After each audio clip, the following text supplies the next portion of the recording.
Je ne pensais pas que ce projet allait finir comme ça. À vrai dire, quand tout a commencé, j'étais pleine d'espoir. Pleine d'amour aussi. Depuis des années, mes parents me regardaient un peu comme la fille trop indépendante, celle qui ne vient jamais assez, qui travaille trop, qui n'a pas de vie de famille. J'avais toujours senti que mon frère avait la préférence, mais j'ai passé l'âge de me battre pour un câlin. Enfin, c'est ce que je pensais. Un jour, en scrollant sur mon téléphone, je tombe sur une annonce immobilière. Une vieille maison à Colombage en Normandie. Charmante, mais délabrée. Le genre de truc que personne ne veut sauf si t'as une vision. Et moi, je l'ai eue. Je me suis tout de suite imaginée là-bas, à refaire les murs, à choisir chaque détail. Mais surtout, je nous voyais, mes parents et moi, autour d'un barbecue. Pour une fois, réunis sans dispute, sans reproche, juste ensemble. Je me suis dit, et si c'était ça, le moyen de réparer ce qui a toujours été bancal? Une maison, mais pas juste un toit, un refuge, un symbole, quelque chose que je leur offre. Sans rien attendre en retour, j'ai payé la maison seule, à mon nom, sans en parler à personne. Je voulais leur faire la surprise. Je ne suis pas Crésus, hein? J'ai vidé une bonne partie de mes économies, mais j'avais besoin de le faire. J'avais besoin de prouver, peut-être plus à moi-même qu'à eux, que j'étais capable d'offrir quelque chose de beau, de généreux. Je me suis mise à tout planifier, trouver des artisans, revoir l'agencement, commander les matériaux. C'est devenu mon obsession. Le soir, au lieu de Netflix, je faisais des plans.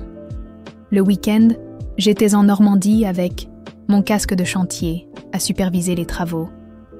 Et je vous jure, chaque pierre posée, chaque mur repeint, c'était comme un pas de plus vers cette idée que j'avais en tête. Une famille, pas parfaite, mais ensemble. J'ai mis mon cœur dans cette maison. Le jour où j'ai mis la clé dans la porte après les rénovations, j'ai pleuré. C'était exactement comme je l'avais imaginé. Du bois clair, une cuisine ouverte, une terrasse ensoleillée, une maison vivante, une maison pour eux. Je me souviens avoir envoyé un message à ma mère. « Je t'ai préparé. Une surprise. Tu vas adorer. » Et j'y ai cru. Vraiment. Je croyais que ce cadeau allait changer les choses, qu'il comprendrait, qu'il verrait enfin qui je suis. Mais ce que je ne savais pas encore, c'est qu'ils allaient s'approprier cette maison comme si elle leur revenait de droit.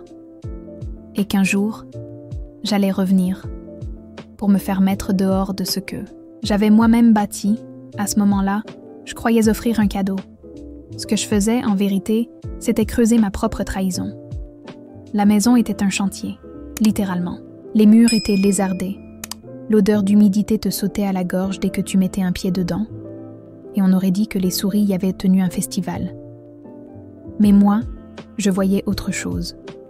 Je voyais une cuisine ouverte, des rideaux en lin blanc qui volent avec le vent, un jardin fleuri avec un petit banc en fer forgé. Je voyais mes parents sourire. Oui, j'étais peut-être la seule à y croire, mais j'y croyais fort. J'ai tout pris en main. J'ai contacté des artisans, fait faire des devis, organisé les plannings. Chaque week-end, je quittais Paris à l'aube, en voiture ou en train, parfois dans le froid, parfois sous la pluie, pour suivre l'avancement des travaux. Et quand je dis suivre, c'est pas avec un café dans les mains en regardant les autres bosser. Non. Je mettais des gants, je ponçais, je nettoyais, je jetais les gravats moi-même. Mon père aurait sûrement ricané s'il m'avait vu, lui qui me pensait incapable de visser une étagère. Mais je tenais bon, parce que cette maison, c'était plus qu'un projet. C'était une offrande, un espoir, peut-être même une demande d'amour déguisée.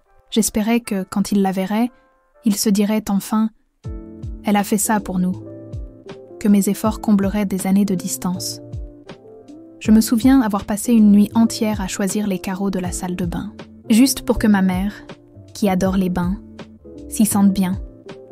J'ai aussi installé un fauteuil à bascule face à la cheminée, parce que je me souvenais que mon père en rêvait quand j'étais petite. Chaque détail était pensé pour eux. Et à côté de tout ça, j'ai fait des sacrifices. Je refusais des sorties, j'évitais les dépenses futiles.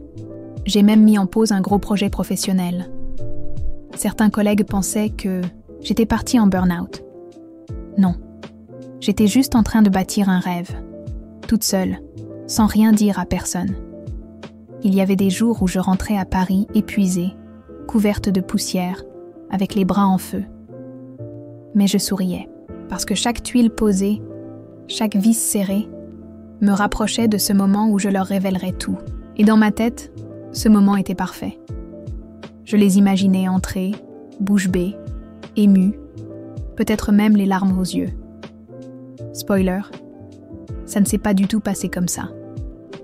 Mais à ce moment-là, je ne savais pas encore qu'en leur offrant cette maison, j'étais en train de leur tendre une arme qu'ils utiliseraient contre moi. Une maison que j'ai construite avec amour et qu'ils allaient transformer en piège. Et malgré ça, je continuais. Parce que j'étais convaincue que quand tu donnes avec le cœur, le monde te le rend. Mais le monde, parfois, il te fout juste dehors. La maison était enfin prête. Après des mois d'efforts, de stress, de sacrifices, j'avais réussi à transformer cette ruine en véritable cocon. Quand je suis entrée pour la première fois après les finitions, j'ai eu le souffle coupé. La lumière entrait doucement par les grandes fenêtres.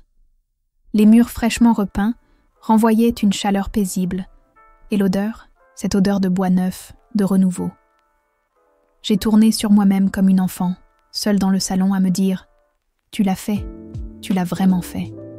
Alors j'ai préparé la surprise.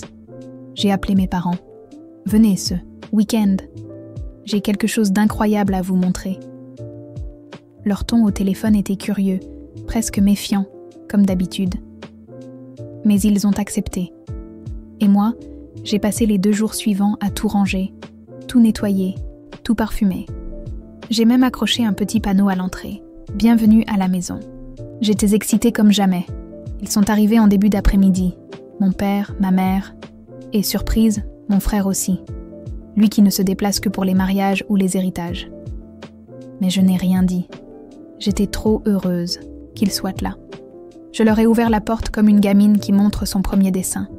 « C'est quoi ici ?» a demandé mon père. « C'est chez vous. » J'ai souri. « C'est votre maison de vacances. Je l'ai achetée et rénovée pour vous, pour qu'on puisse se retrouver ici, en famille. » Silence. Pas d'embrassade. Pas de cris de joie. Juste un regard échangé entre mes parents, puis un rictus chez mon frère. Ma mère a fait le tour rapidement, sans un mot. Elle a touché les tailles, rideaux, ouvert les placards, testé les chaises. « Tu l'as vraiment acheté ?» a-t-elle finalement dit, l'air presque agacé. « Oui, elle est à mon nom. Tout est payé. J'ai tout fait moi-même. » Encore ce silence. Pas une larme. Pas un remerciement. Juste cette sensation glaçante. Quelque chose clochait. Mon frère s'est alors installé dans le canapé, allumant la télé comme s'il vivait déjà là. Mon père a enchaîné. « C'est pas mal. Mais pourquoi ici? Tu sais bien qu'on préfère le sud. » Et là, j'ai compris. Ce que j'avais vu comme un cadeau exceptionnel, eux le voyaient comme un caprice, un simple geste. Pas un sacrifice. Pas un pont tendu. Juste une maison, pas assez bien située. Mais j'ai gardé le sourire. Je me suis dit qu'ils allaient s'habituer, qu'ils finiraient par comprendre. J'ai proposé un dîner que j'avais tout préparé à l'avance. Un repas maison avec leurs plats préférés. J'étais encore dans cette phase où je voulais gagner leur cœur. Encore. Mais ce soir-là, c'est eux qui ont pris les clés. Et moi, sans le savoir, je leur ai laissé la porte grande ouverte. Les semaines suivantes, tout est allé très vite, trop vite. Je ne vivais pas encore dans la maison, mais eux, si. Dès le week-end suivant, mes parents et mon frère étaient revenus, cette fois avec des valises, sans me prévenir. Et quand j'ai demandé pourquoi, ma mère m'a répondu simplement « C'est une maison de vacances, non ? Et tu l'as offerte à la famille, alors on en profite. » J'étais bouche bée. Ils avaient déjà installé leurs affaires dans les chambres, changé les draps que j'avais soigneusement choisis, et même déplacé certains meubles pour, je cite, « mieux circuler ». Je me sentais comme une invitée dans ma propre maison. Mais je n'ai rien dit, pas encore. Je me suis dit que c'était peut-être normal, qu'ils étaient juste enthousiastes, qu'ils ne comprenaient pas encore les limites. J'ai voulu croire à la magie de la famille, encore. Mais rapidement, les signaux se sont multipliés. Mon frère a commencé à inviter ses amis, des gens que je ne connaissais pas. Ils organisaient des barbecues dans mon jardin, buvaient jusqu'à pas d'heure, laissant les canettes traîner. Une fois, en arrivant à l'improviste, j'ai découvert une quinzaine de personnes dans la maison, comme si c'était une auberge. Quand j'ai confronté mon frère, il m'a ri au nez. « T'as trop d'argent ou quoi? T'as acheté une maison juste pour nous regarder vivre ?» Et ma mère, au lieu de le recadrer, a enchaîné avec un « Tu devrais être contente qu'on s'y sente bien. » À ce moment-là, j'ai commencé à sentir monter quelque chose. Une colère froide, discrète, mais profonde. Puis un jour, j'ai voulu y passer un week-end. Juste moi. J'avais besoin de repos, de nature. Je les avais prévenus. Et là, ma mère m'a répondu sans même hésiter. « Ce week-end ne t'arrange pas. Ton père reçoit des amis. Ça va faire trop de monde. » J'ai cru rêver. J'ai répondu « C'est ma maison. » Et là, elle m'a lancé. « Tu nous l'as offerte, non? Tu l'as dit toi-même. Tu ne vas pas nous la reprendre maintenant. » Non. Ce n'était pas un cadeau. C'était une preuve d'amour. Et il l'utilisait comme une propriété familiale, en me tenant à l'écart. J'ai donc décidé de reprendre le contrôle. J'ai imprimé le titre de propriété. J'ai relu tous les documents. Tout était clair. La maison était légalement à mon nom. Aucun doute possible. Et ce soir-là, j'ai compris une chose. Ils ne partiraient jamais d'eux-mêmes. Pire encore, ils avaient complètement réécrit le récit. J'étais devenue l'intruse dans leur petit paradis. Mais ce qu'ils ne savaient pas encore, c'est que j'étais prête à aller très très loin pour récupérer ce qui m'appartenait. Je suis retournée à la maison sans prévenir. Cette fois, je voulais voir les choses sans filtre. Pas de petits messages à l'avance, pas de faux semblants. Juste débarquer, comme chez moi. Parce que c'était exactement ça. Chez moi. Et pourtant, au fond, j'avais cette boule au ventre, ce pressentiment désagréable que rien ne se passerait comme il faut. Quand je suis arrivée, c'était pire que ce que j'imaginais. Le portail était grand ouvert. Des voitures garées n'importe comment sur l'allée. De la musique à fond, qui résonnait jusque dans le champ voisin. Et à l'intérieur, une dizaine de personnes. Encore. Des inconnus. Assis, allongés, les pieds sur mes meubles, en train de siroter des bières et de rire comme si la maison leur appartenait depuis toujours. Mon frère m'a vue la première. Il a levé les bras comme si j'étais l'invitée surprise. « Ah, bah voilà la proprio fantôme. T'as ramené des chips ?» Il croyait que c'était une blague. Mais moi, je ne riais plus. Je lui ai dit, devant tout le monde, « Dégage de chez moi. » Et là, silence. Puis les remarques ont fusé. « Elle pète un câble. C'est bon, t'avais dit que c'était pour la famille. T'abuses. » Ma mère est sortie de la cuisine. Elle avait mis un de mes tabliers. Elle m'a regardé droit dans les yeux et a dit « Tu peux pas juste nous laisser profiter? Tu veux tout contrôler comme d'habitude. » Et là, je me suis écroulée. Pas en larmes, en colère. Une rage froide, nette. Je leur ai répété que la maison était légalement à mon nom, que j'avais les preuves, les documents, que rien ne justifiait qu'ils me traitent comme une étrangère chez moi. Et c'est là que mon père a prononcé la phrase qui a tout déclenché. « Alors paie ta part du séjour, sinon tu ne rentres pas. » J'ai cligné des yeux. J'ai cru mal entendre. « Pardon ?» Il a répété, calmement. « Tu veux dormir ici ? Tu participes. On gère les frais maintenant. C'est devenu une résidence familiale. Tu n'es pas au-dessus des règles. » Et dans un moment de pur surréalisme, ils m'ont mise dehors. Moi, la propriétaire, la fille qui avait tout payé. Je me suis retrouvée sur le perron, avec ma valise encore à la main. la porte s'est refermée. Et derrière, j'ai entendu mon frère rire. À ce moment précis, un déclic s'est fait. J'ai compris qu'il n'y aurait pas de retour en arrière, pas d'explication, pas de pardon. Ils avaient infranchi une ligne. Et moi, j'allais leur montrer que j'étais capable de la redessiner. Parce que la maison, ils l'avaient envahie. Mais maintenant, j'allais reprendre chaque centimètre de ce qu'ils m'avaient volé. Je suis rentrée chez moi en ville ce soir-là, en silence, sans un mot, les mains serrées sur le volant, le regard vide. Mais dans ma tête, un plan se mettait en place. C'était terminé, les tentatives de dialogue. Terminé, les efforts pour plaire. J'avais essayé d'agir avec le cœur, mais ils n'avaient vu qu'une faiblesse à exploiter. Alors cette fois, j'allais utiliser autre chose. La loi. Dès le lendemain matin, j'ai pris rendez-vous avec un avocat spécialisé en droit immobilier. J'ai tout apporté. L'acte de propriété, les relevés bancaires prouvant que j'avais financé l'achat et les travaux seuls, les photos avant, après, les échanges de mails avec l'agence. Je lui ai même montré les messages où ma mère remerciait pour ce beau cadeau à la famille. Une preuve ambiguë, mais suffisante pour démontrer que, juridiquement, personne d'autre n'avait le moindre droit d'occupation sans mon accord. L'avocat a été direct. Ils occupent votre bien sans titre. C'est une violation de domicile, même si ce sont vos parents. Et s'ils refusent de partir, la gendarmerie peut intervenir. Je lui ai demandé s'il plaisantait.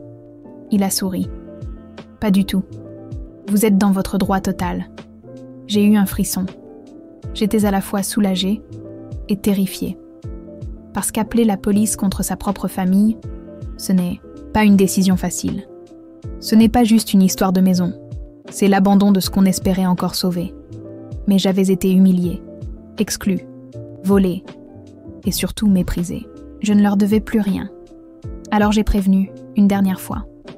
J'ai envoyé un message groupé. Vous avez 48 heures pour quitter la maison. Après ça, j'appelle les autorités. Pas de réponse. Puis, 24 heures plus tard, un message de ma mère. Tu vas trop loin. Tu ne seras plus jamais la bienvenue dans cette famille. Et là, j'ai su. Ils avaient fait leur choix. Ils avaient préféré la maison à moi. Alors, le matin du 3e jour, j'ai appelé la gendarmerie. Je leur ai tout expliqué. Ils m'ont fixé un rendez-vous sur place avec une copie de mon acte de propriété. Le gendarme a été très clair. S'ils refusent d'ouvrir ou de partir, on entre avec vous. Et on les expulse. C'était irréel. J'étais à la fois en colère et triste. Mais j'allais jusqu'au bout. Cette maison n'était pas seulement un bien. C'était la preuve que je n'avais plus besoin de leur validation. Le jour, je suis arrivée accompagnée. 2 gendarmes, calmes mais fermes. Quand mon père a ouvert la porte, il a blêmi. Et pour la première fois, il n'a rien dit. Je suis entrée, comme une étrangère qui redevient chez elle. Et ce que j'ai découvert à l'intérieur m'a fait l'effet d'un coup de poing au ventre. Mais j'étais prête, plus que jamais. Je ne m'attendais pas à un accueil chaleureux. Mais ce que j'ai vu en entrant, entouré de gendarmes, m'a carrément coupé le souffle. Le salon était méconnaissable. Mes meubles avaient été déplacés. Certains remplacés par des horreurs vintage que ma mère adorait récupérer chez Emmaüs. Mes coussins avaient disparu, remplacés par ceux de son ancien canapé moisi. Les murs, que j'avais fait repeindre dans un beige élégant, étaient maintenant agrémentés de cadres kitsch de photos de famille. Et même là, je n'étais sur aucun d'entre eux. C'était comme si j'avais été effacée de ma propre maison. Mon père était resté planté dans le couloir, bras croisés, raide comme un piquet, les gendarmes juste derrière moi. Il a ouvert la bouche pour protester, mais le gendarme l'a coupé net. « Monsieur, cette maison n'est pas à votre nom. Vous devez quitter les lieux immédiatement. » Un silence de mort. Mon frère est apparu dans l'encadrement de la porte, torse nu, les cheveux en bataille. Il a levé les yeux au ciel. « Sérieux ? Elle a ramené les flics ? Pour ça ? » ?»« Oui, pour ça. Parce que ça, c'était une invasion, une trahison, une humiliation.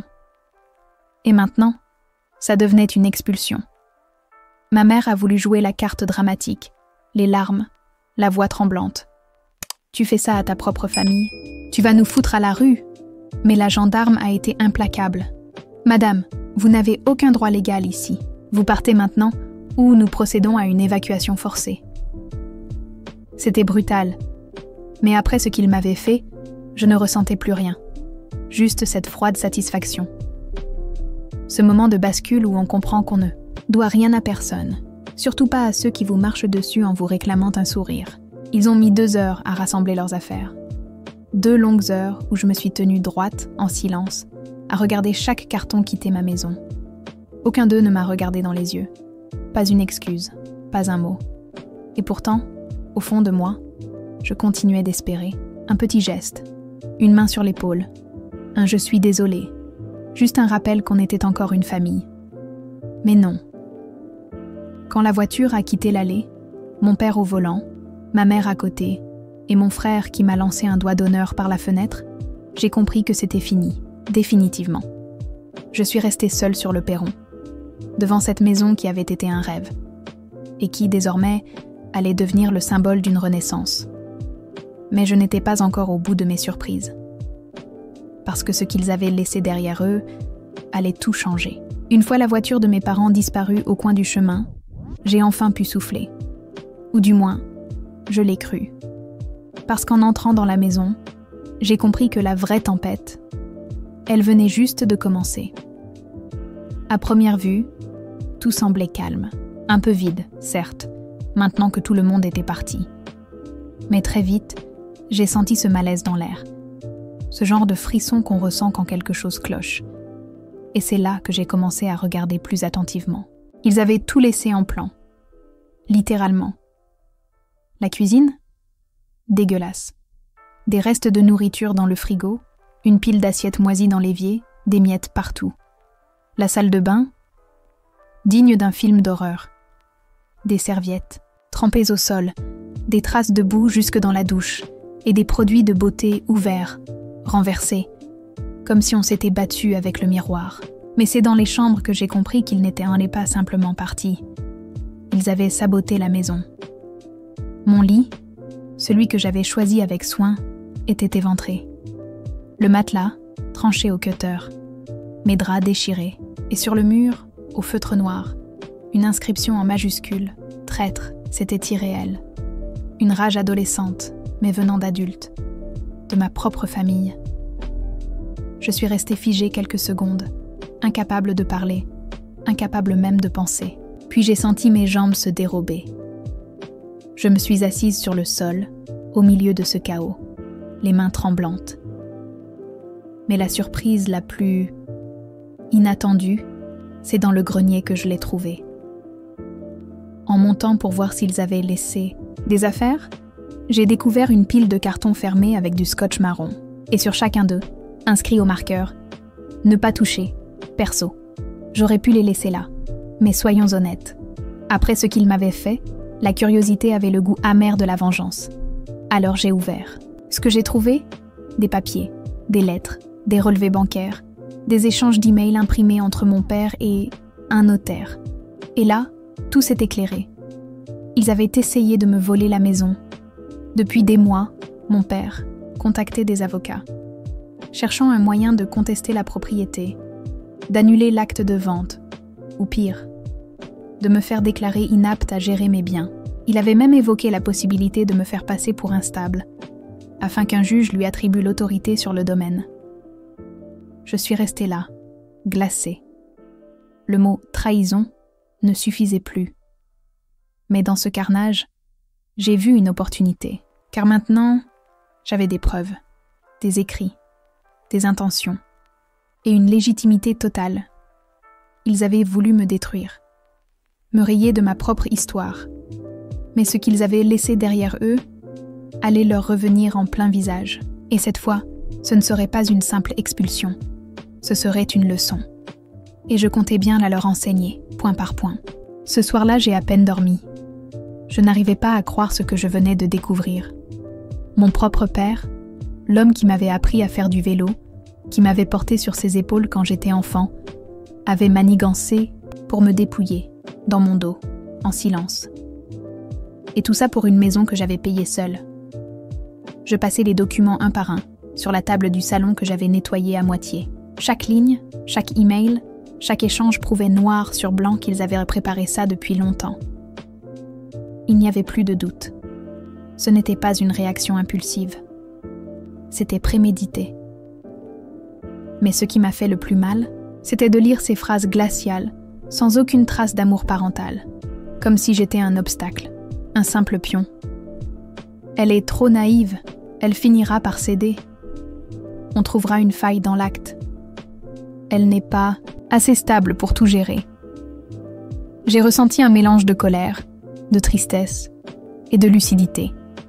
C'est dans ce genre de moment qu'on arrête de vouloir que les choses s'arrangent.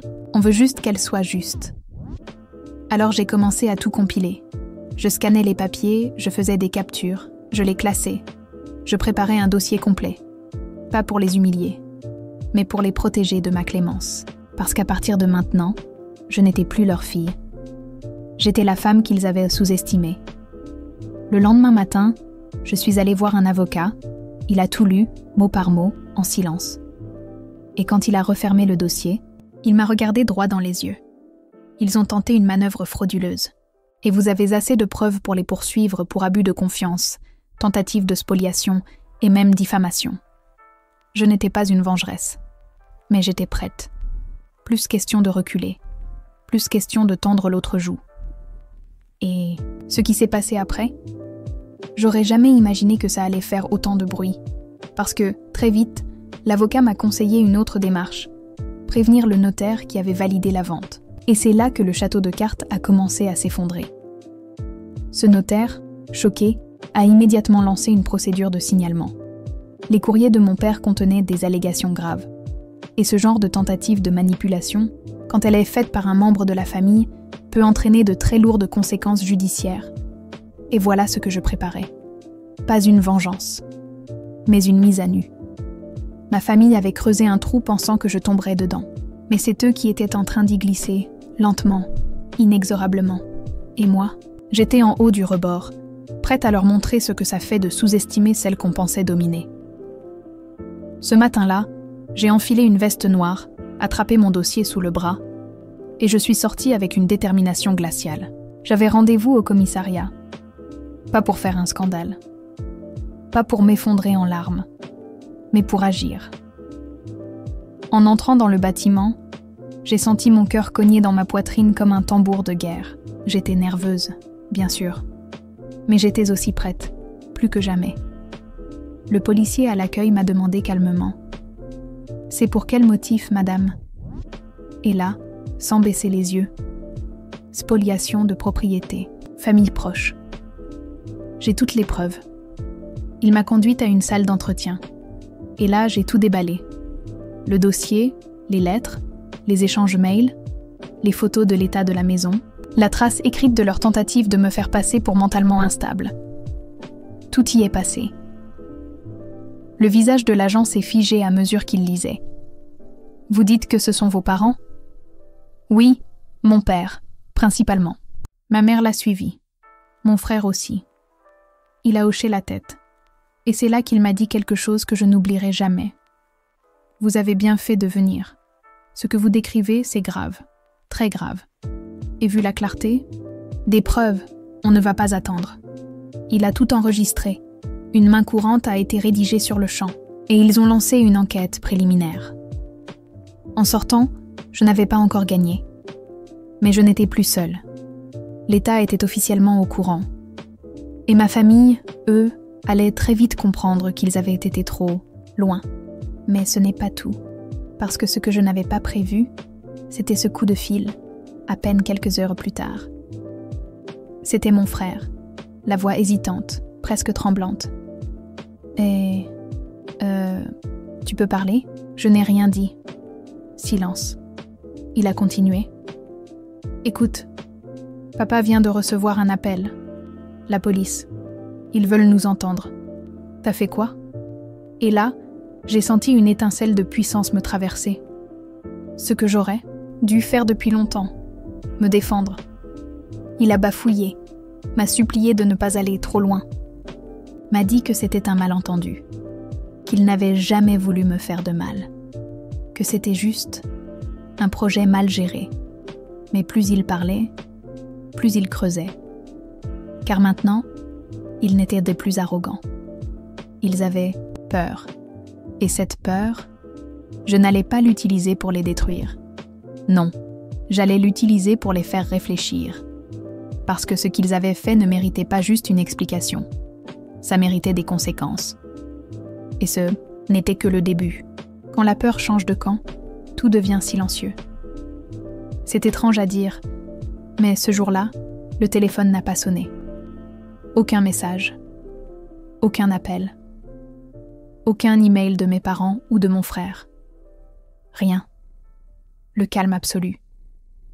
Et vous savez, quoi ? Ça m'a fait un bien fou. C'était la première fois depuis des semaines que je sentais que la pression n'était plus sur moi. Elle était sur eux. Et cette inversion des rôles, elle était méritée. Parce qu'à force de me traiter comme une enfant naïve, ils avaient oublié que j'étais une adulte. Une femme indépendante. Une propriétaire légale. Mais ce qui allait suivre, je ne l'avais pas anticipé. 3 jours après le dépôt de plainte, j'ai reçu un appel de la brigade de gendarmerie locale. Ils s'étaient rendus sur place. Devant la maison. Ma maison. Mon havre de paix transformé en forteresse familiale toxique. Le gendarme, très professionnel, m'a résumé la situation. Vos parents et votre frère sont toujours dans la maison. Ils affirment qu'elle leur appartient qu'aussi. Mais les documents que vous avez fournis sont limpides. Vous êtes l'unique propriétaire. Il va falloir agir. Agir. Ce mot résonnait en boucle dans ma tête. J'avais beau avoir tout fait, dans les règles, j'étais encore là, bloquée par leur refus d'admettre la vérité. Alors, j'ai pris une décision. J'allais me rendre sur place, avec les forces de l'ordre. Et là, préparez-vous, parce que ce qui s'est passé sur place, c'est digne d'un film. On arrive devant la maison. 2 gendarmes avec moi. J'ouvre le portail, que j'avais fait changer il y a des mois. Et à peine ai-je posé le pied sur l'allée que mon père sort de la maison comme une furie. « Oh, qu'est-ce que tu fais là ? On t'a dit que t'étais plus la bienvenue. » Sauf que cette fois, je n'étais pas seule. Un des gendarmes s'est avancé calmement et a sorti son carnet. « Monsieur, cette propriété appartient légalement à mademoiselle. Vous et votre famille occupez ces lieux sans droit. C'est une infraction. Vous avez 10 minutes pour rassembler vos affaires les plus essentielles et quitter les lieux. » Le regard de mon père à ce moment-là, de la panique pure. Il a regardé le gendarme, puis moi, puis ma mère qui sortait derrière. Blême. Et là, ils ont compris que ce n'était plus une blague. Ce n'était plus une dispute de famille. C'était la réalité, la loi. Ma mère a essayé de pleurer, de me supplier. « Chérie, on a fait ça pour la famille. On voulait juste profiter un peu. Tu es trop dur. » Mais non, ce n'était pas de la dureté, c'était de la justice. Et pendant qu'ils rassemblaient à la hâte quelques sacs, j'ai eu cette étrange sensation de paix. Pas parce qu'ils partaient, mais parce que pour la première fois de ma vie, j'avais affirmé mes limites. Clairement, fermement, légalement. Et je peux vous assurer que même les gendarmes m'ont lancé un regard complice, presque admiratif. À ce moment-là, je savais une chose. Je venais de récupérer bien plus que ma maison. Je venais de reprendre ma place. Ils sont partis en silence. Un silence lourd, pesant, presque irréel. Mon père, les poings serrés, lançant des regards de colère rentrés. Ma mère, les larmes aux yeux, tenant maladroitement 2 sacs de voyage. Et mon frère, lui, baissait les yeux, comme s'il venait enfin de réaliser l'ampleur du gâchis. Je n'ai pas dit un mot, pas une insulte, pas un cri, pas même un « je vous l'avais dit ». Parce que ce que je venais de gagner était bien plus puissant que n'importe quelle vengeance théâtrale. J'avais gagné en dignité. La porte s'est refermée derrière moi, la vraie, celle de ma maison. Et ce claquement a résonné comme une libération. J'ai pris une profonde inspiration. Pour la première fois depuis des mois, l'air me semblait pur. Il n'y avait plus d'envahisseurs, plus de manipulation, plus de mensonges. Juste moi. Et le calme. Mais la suite, elle ne s'est pas passée comme dans les contes de fées. Parce qu'après une guerre, même gagnée, il faut panser les plaies. J'ai erré dans la maison. Chaque pièce était imprégnée des objets déplacés, des draps froissés que je n'avais pas choisis, une bouteille de vin entamée dans la cuisine. Leur présence avait contaminé mon espace. Alors j'ai tout nettoyé, de fond en comble. Pas juste les meubles, l'énergie, les souvenirs, l'odeur du contrôle. Et pendant que je frottais, que je remettais tout à sa place, je repensais à tout ce que j'avais traversé. Et vous savez quoi? J'ai pleuré, vraiment pleuré. Pas de rage, pas de tristesse, juste un trop-plein. Le genre de larmes qu'on verse quand on a porté quelque chose de trop lourd, trop longtemps. Mais cette fois, je n'étais pas brisée. J'étais en train de me reconstruire, sur des fondations saines, les miennes. Quelques jours plus tard, j'ai reçu un courrier recommandé, une lettre de mon père, courte, froide. Il contestait toujours mon droit moral à la maison. Pas légal, non, moral. Il m'accusait d'ingratitude, de trahison familiale. Je l'ai rangée dans un tiroir. Elle n'avait aucun pouvoir sur moi. Plus maintenant. Parce que ce que j'ai compris, c'est qu'on ne doit jamais s'excuser, d'avoir des limites. On ne doit jamais culpabiliser d'avoir besoin de respect. Même, et surtout, quand il s'agit de sa propre famille. Aujourd'hui, la maison est à moi, entièrement. Et j'y ai trouvé bien plus qu'un toit. J'y ai trouvé ma voix, mon courage, mon indépendance. Et si quelqu'un me demande un jour pourquoi j'ai mis ma propre famille dehors, je répondrai simplement « parce qu'ils avaient oublié que l'amour ne donne pas tous les droits et qu'on ne piétine pas quelqu'un sous prétexte qu'il nous aime. » Et croyez-moi, cette vérité-là, je ne la laisserai plus jamais s'effacer.